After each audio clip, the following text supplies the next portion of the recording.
Bismillahirrahmanirrahim. Assalamualaikum warahmatullahi wabarakatuh. Kita kembali bertemu dalam rangkaian pembelajaran daring mata kuliah perencanaan strategis. Namun di sesi praktikum. Ini adalah praktikum keempat atau praktikum sesi terakhir dari rangkaian praktikum selama pra ujian akhir semester. Ya. Praktikum kali ini membahas tentang penetapan strategi dan indikator kinerja dalam penyusunan rencana aksi strategis untuk pembangunan ekonomi lokal. Jadi, sekedar rangkuman, review, bahwa materi pra-UAS dalam mata kuliah perencanaan strategis di program studi ekonomi pembangunan faktor ekonomi bisnis UTM, intinya adalah kita belajar dan berlatih bagaimana menyusun rencana aksi strategis untuk pembangunan ekonomi lokal. Di mana dalam menyusun rencana aksi strategis ini kita lakukan secara partisipatif. Nah, dari sini sangat urgent untuk untuk tim memiliki, untuk perencana menjadi seorang fasilitator atau tim menjadi menjadi fasilitator pemberdayaan masyarakat. Karena untuk merangkul masyarakat, membuat mereka berpartisipasi, harus ada pihak yang menjembatani, dan inilah yang disebut dengan seorang fasilitator, tugas seorang fasilitator pemberdayaan masyarakat. Oke, bedanya dengan perencanaan yang kemarin, kalau perencanaan partisipatif pasti ada proses memulai, di mana kita harus mengidentifikasi stakeholder, siapa sih yang akan kita ajak untuk berpartisipasi dalam proses pembangunan kita, gitu ya. Ini mungkin kemarin sudah saya jelaskan di perkuliahan bahwa yang membedakan perencanaan di perangkat daerah ketika para UTS dengan perencanaan aksi strategis partisipatif itu adalah di bagian tahap awal, di mana di awal itu selalu dimulai dengan analisis stakeholders, begitu ya, sehingga kita tahu siapa sih yang akan kita libatkan di dalam perencanaan nanti, begitu. Kemudian tahap berikutnya, nah ini sama seperti tahap inti perencanaan, ada 4, yaitu mengetahui kondisi saat ini, menetapkan tujuan, kemudian menyusun strategi dalam bentuk program dan kegiatan, sebisa mungkin rencana detail, kemudian menetapkan indikator kinerja. Nah ini kemarin sudah saya jelaskan di perkuliahan pertemuan ke-12 ya. Nah, mungkin di sini ada tambahan catatan yang saya ada huruf merah di sini, bahwa alat analisis yang diperkenalkan ini sebenarnya ada yang saling melengkapi, ada yang substitusi. Artinya kalau sudah satu alat analisis ini digunakan, alat analisis yang lain mungkin tidak perlu digunakan. Ini contohnya misalnya. Pertama, kalau analisis stakeholder yang kita terapkan, yaitu influence dan important matrix, itu mungkin kita bisa terapkan untuk partisipatif ini, untuk mengetahui siapa sih yang harus dilibatkan, siapa yang harus diproteksi, siapa yang harus kita rangkul, handle with care begitu, atau mungkin kelompok masyarakat yang sudahlah mereka jauh tidak diajak partisipasi, nggak apa-apa karena tidak pengaruhnya jauh begitu ya.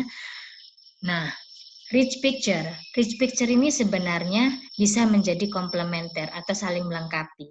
Jadi seandainya stakeholder Anda sangat-sangat bervariasi dan sangat banyak, mungkin rich picture ini dibutuhkan untuk menyusun kesepakatan atau konsensus dari para stakeholder sehingga kemudian sepakat, oh ini loh yang harus kita bikin rencananya.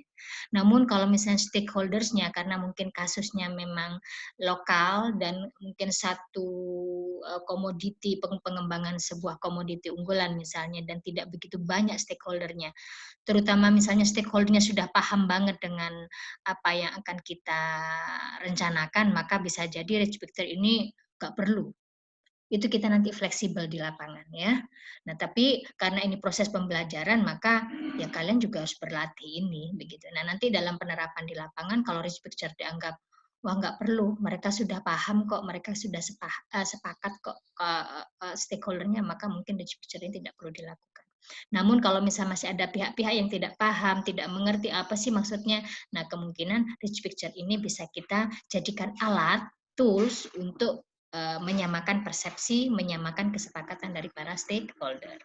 Gitu ya. Intinya adalah yang dipegang dalam partisipatif kalian harus melakukan analisis stakeholder untuk mengetahui siapa sih yang akan kita libatkan nanti, minimal itu. Kemudian ketika memasuki perencanaan, gitu ya, perencanaan. Nah, ada 2 alat yang diperkenalkan, analisis akar masalah dan identifikasi SWOT. 2 alat ini sebenarnya dia bisa substitusi, bukan komplementer. Artinya, kalau Anda sudah melakukan analisis akar masalah, ya sudah cukup. Nanti identifikasi SWOT nggak perlu. Atau sebaliknya, saya lebih prefer atau saya lebih suka menggunakan identifikasi SWOT. Silakan, mana yang lebih nyaman, mana yang lebih Anda pahami, mana yang lebih mudah yang ada di lapangan. Begitu ya?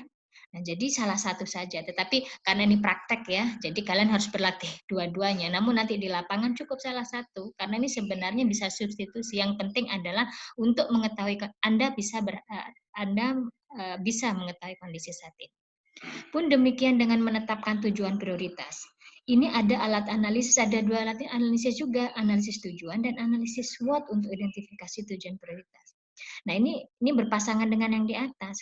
Kalau Anda menggunakan analisis akar masalah yang di atas seperti ini, pada saat menentukan di sini saat ini, mungkin akan tepat kalau misalnya Anda dirangkaikan dengan analisis tujuan. Tapi kalau sudah Anda menggunakan identifikasi SWOT, maka untuk menentukan tujuan prioritas, ya Anda lanjutkan dengan alat analisis ini alat analisis yang kedua ini. Jadi ini sifatnya substitusi saja, ya. Yang penting adalah Anda mampu menetapkan tujuan prioritas. Cuman kalau nanti kemarin sudah saya sampaikan, kalau Anda menggunakan analisis tujuan, begitu ya, analisis tujuan dari akar masalah, berarti kan ini satu rangkaian ya, akar masalah dan tujuan. Maka kalau kemudian tujuan utamanya banyak, karena akar masalahnya banyak, maka Anda perlu memprioritaskan. Nah, itu nanti ada tambahan yang seperti saya sampaikan kemarin, ada scoring dan macam-macam, gitu ya. Tetapi kalau Anda menggunakan analisis SWOT yang sudah outputnya adalah tujuan prioritas, ya berarti kalian tidak perlu lagi melakukan priorisasi. Bisa dipahami ya? Nah, kemudian untuk menyusun strategi, kemudian menetapkan indikator, ini sebuah proses yang juga harus dilakukan. Jadi setelah tujuan prioritas ditetapkan, baik melalui akar masalah dan tujuan, atau identifikasi SWOT dan analisis SWOT untuk tujuan prioritas, maka kemudian tujuan prioritas tadi kemudian diturunkan ke dalam sasaran, indikatornya ditetapkan juga, kemudian strateginya dalam bentuk program kegiatan, disertai dengan indikator di kinerja juga. Gitu ya. Jadi saya berharap mungkin meskipun di dalam praktikum ini banyak alat analisis yang diperkenalkan, namun saya berharap kalian tidak bingung. Kemudian semuanya diterapkan nanti, tidak. Yang penting adalah bahwa tahapan memulai mengetahui kondisi saat ini, menetapkan tujuan prioritas, menetapkan strategi atau menyusun strateginya, menetapkan indikator tetap dilakukan sesuai dengan tahapan proses perencanaan. Gitu ya. Alat analisis apa yang akan pakai silakan kalian tentukan mana yang lebih mudah dan lebih fleksibel yang bisa kalian lakukan terapkan nanti di lapangan. Gitu ya. Nah, ini beberapa catatan. Nah, alat yang diperkenalkan selama pra-UAS ini juga hanya sebagian kecil alat yang ada yang diterapkan di dunia nyata dalam proses perencanaan partisipatif di dunia nyata. Nanti misalnya kalian sudah terjun di lapangan, kemudian ketemu dengan fasilitator yang lain, fasilitator menerapkan metode yang lain, kenapa tidak? Yang terpenting yang harus dipegang adalah bahwa dalam proses perencanaan ada kata kuncinya bahwa inti dari perencanaan satu, inti dari partisipatif dan inti dari pembangunan ekonomi lokal harus benar-benar tampak menggunakan pendekatan atau alat apa saja.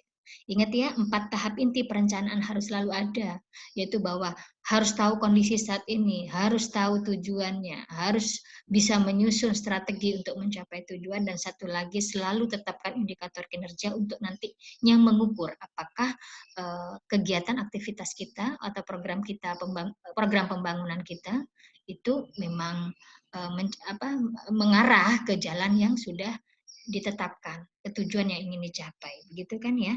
Kemudian partisipatif, kata kunci partisipatif.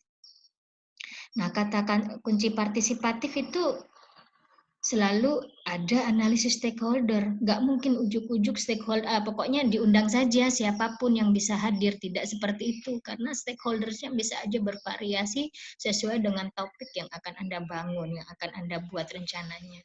Lakukan analisis stakeholders. Pakai alat apapun, IIM yang kita kenal kemarin, itu hanya satu dari sekian banyak alat.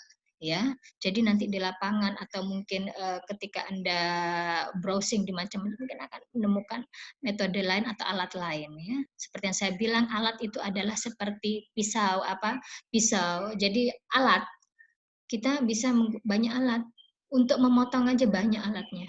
Bisa pisau, bisa silet, bisa golok, bisa samurai, bisa apa, tetapi setiap alat itu pasti punya kegunaan dan kita berharap kita bisa menggunakan alat tertentu untuk sesuai dengan kegunaannya, gitu ya. Jangan sampai membunuh lalat dengan pistol, jangan sampai membunuh lalat dengan misalnya samurai yang sangat besar dan seterusnya, begitu ya. Jadi silahkan alat tool itu digunakan sesuai dengan kegunaannya. Nah, partisipatif kita kembali bahwa analisis stakeholder menjadi keharusan karena kita harus menentukan siapa sih yang akan kita ajak ngobrol, kita ajak bersepakat, kita ajak untuk membuat konsensus bersama.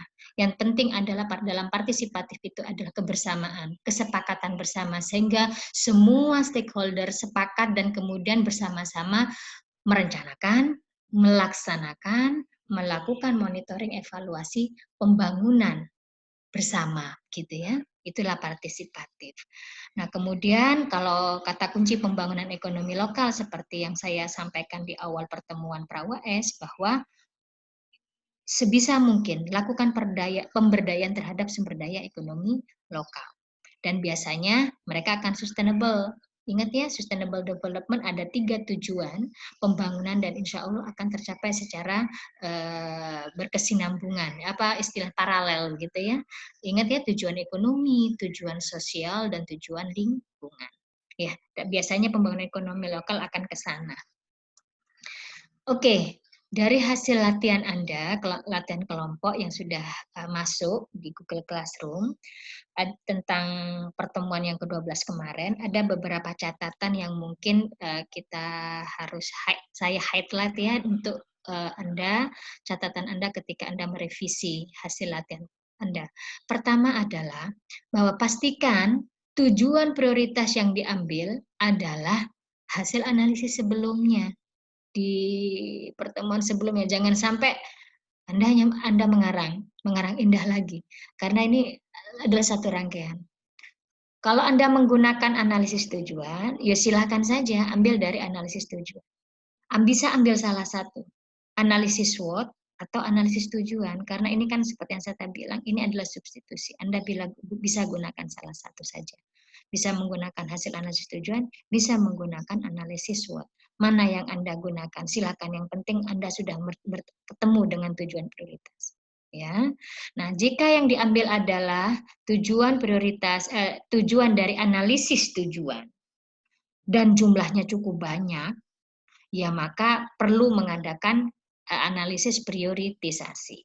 Tapi kalau misalnya dari analisis tujuan itu tidak banyak, misalnya cuma 2 atau 3, dan itu mungkin dilaksanakan di dalam masa proyek misalnya ini ya, ketika di lapangan, mungkin tidak perlu prioritisasi. Bisa dipahami ya, prioritisasi hanya dilakukan jika memang perlu prioritas.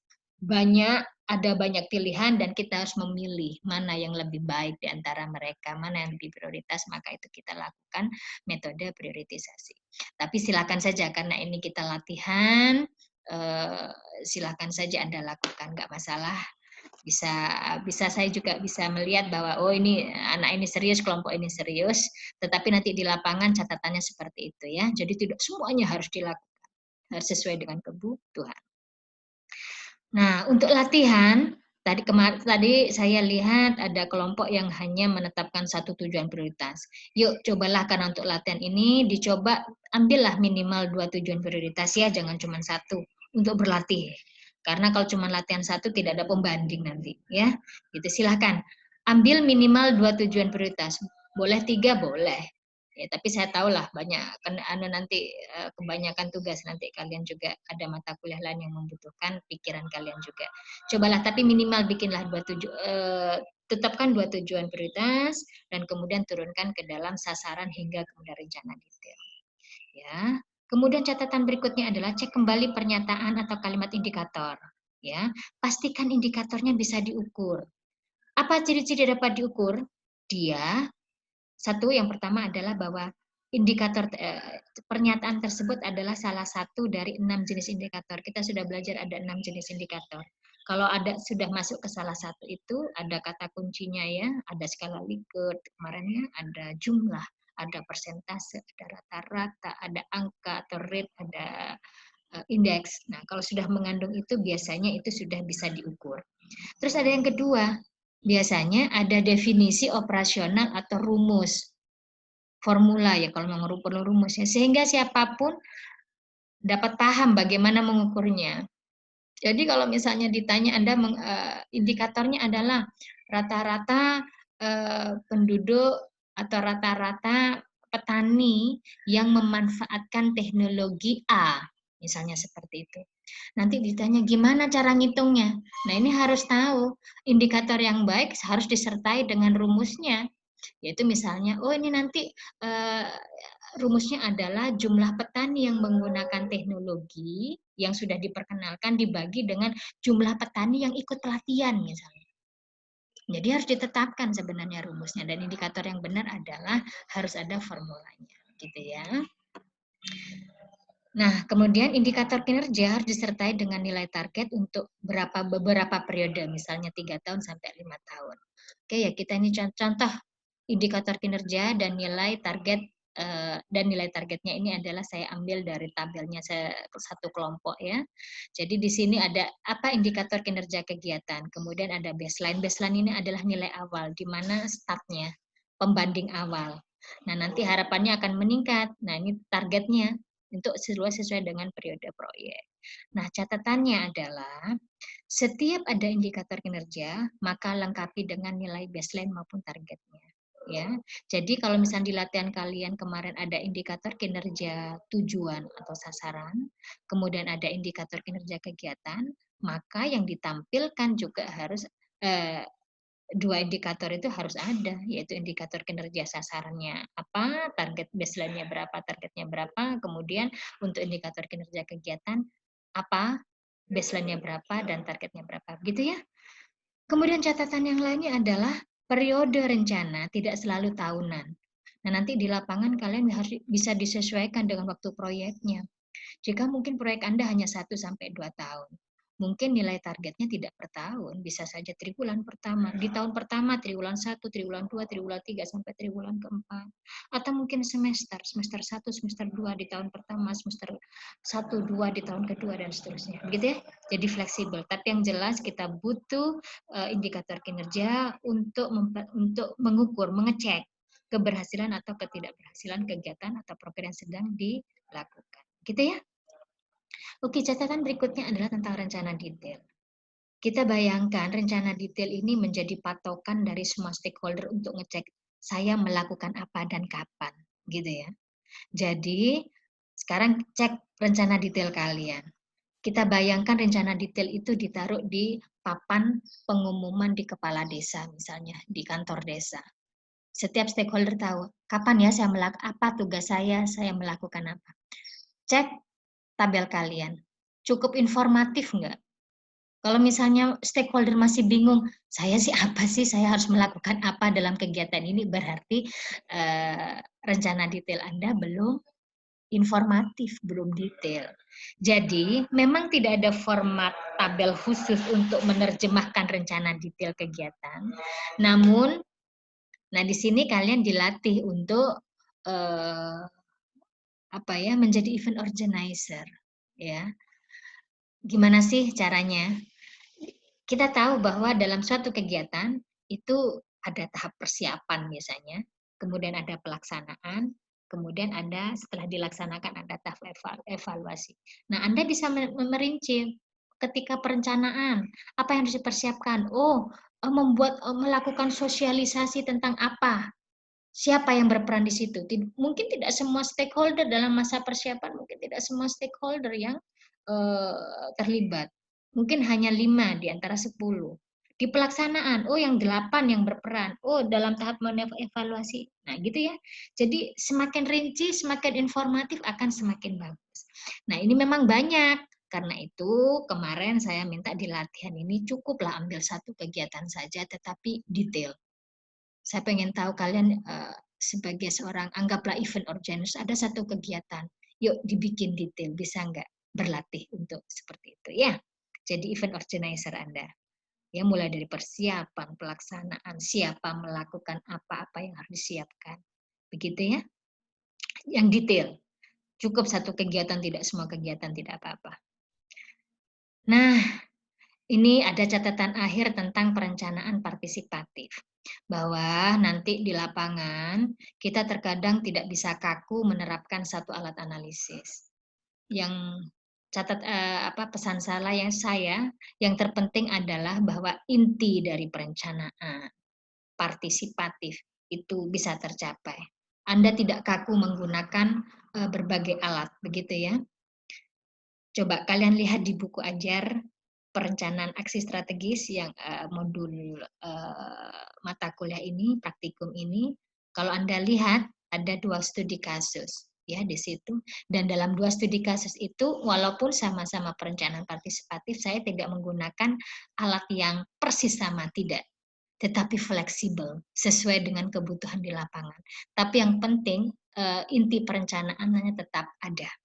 Ya, inti perencanaan, inti partisipatif itu tetap tercapai begitu ya.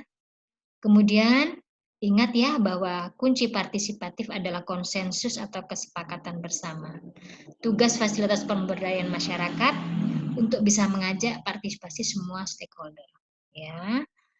Nah, kemampuan melakukan pendekatan kepada stakeholder ya di lapangan nanti itu menjadi kompetensi lain yang harus kalian pahami, kalian miliki selain kemampuan merencanakan secara partisipatif ya. Jadi kalau nanti kalian tertarik ke fasilitas pemberdayaan masyarakat, maka pendekatan gimana sih cara mendekati kepala desa, bagaimana melakukan pendekatan ke kiai, yang mana yang kita akan rangkul dan sebagainya gitu ya. Bagaimana mendekatkan diri, mengajak bersama para pemuda dan seterusnya. Nah, itu ada pendekatan khusus. Mungkin memang bukan ilmu ekonomi, tetapi mungkin ilmu psikologi, ilmu sosiologi begitu ya.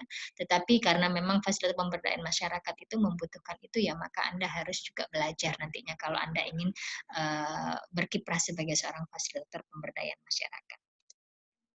Nah, sebagai penutup, silahkan cek kembali hasil latihan kalian. Gunakan catatan di slide 456 untuk merevisi ya, di slide yang tadi sudah saya sampaikan. Bagi Anda yang akan KKN, nah ini merupakan kesempatan emas Anda untuk mencoba alat-alat yang telah diajarkan dalam mata kuliah ini.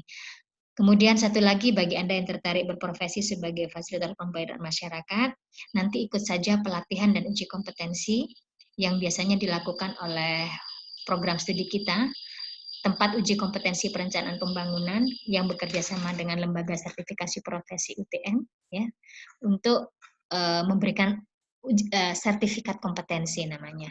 Dan biasanya ini dilakukan nanti menjelang kalian lulus ya. Good luck, selamat mempersiapkan diri untuk seminar online ya di pertemuan 13 dan 14. Semoga bermanfaat. Jika ada yang masih bingung, ada yang masih perlu didiskusikan, silakan kita diskusikan selama jam praktikum.